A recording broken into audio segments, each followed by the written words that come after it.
A couple of us operators have been trying hard to help Angie, and Angie appears in many of my videos actually because she's a character that lives basically at TriMet, and Angie's one of the more noticeable characters that lives at TriMet. TriMet is not just a public transit system.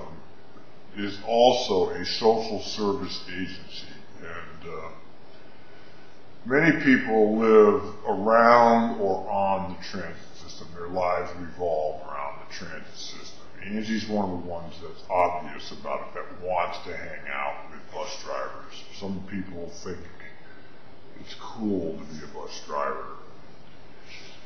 So TriMet, the bus service, is not just a transit system. It also functions as a social service network. Not all people that live on the transit system are hooked with any driver or drivers. They ride the system all day long, basically, going from place to place.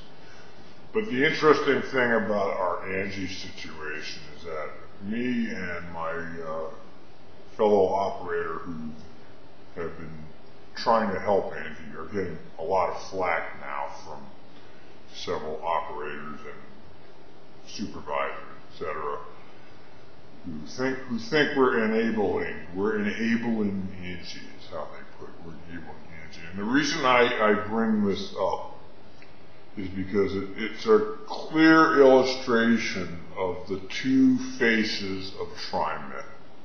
TriMet has two faces, and I think people that ride the system or know the system understand the two faces of TriMet. You have the operators that go out of their way to really help the public and do the right thing, and then you have the operators who leave you standing there if they've left the stop, who won't cooperate at all to make a passenger happy.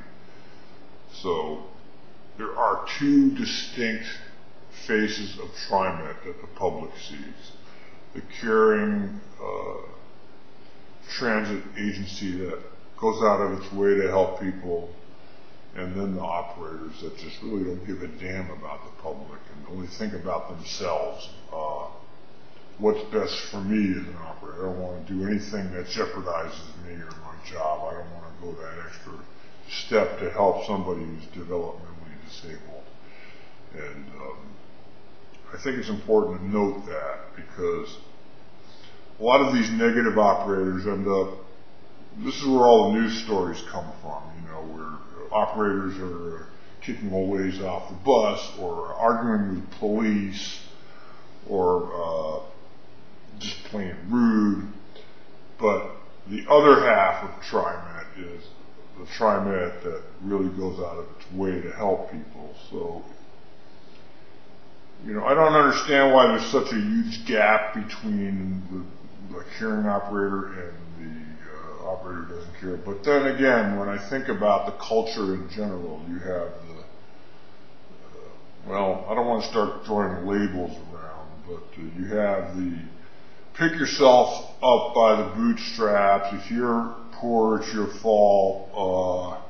Send you to jail forever if you do something wrong crowd. And then you have the crowd that thinks that people deserve another chance and that government should actually help people that are helpless. So it's kind of a societal problem. We have these two huge gaps between the two Americas. It's kind of like a civil war. The Civil War was like that. There's two huge gaps in how the country should operate. And we see these gaps today in this country. There's two gulfs of people that it's like two different countries existing in one country. And TriMet is no exception. It's the same thing here. You have this huge gap between the people who care and the people who don't. That's just the way it is.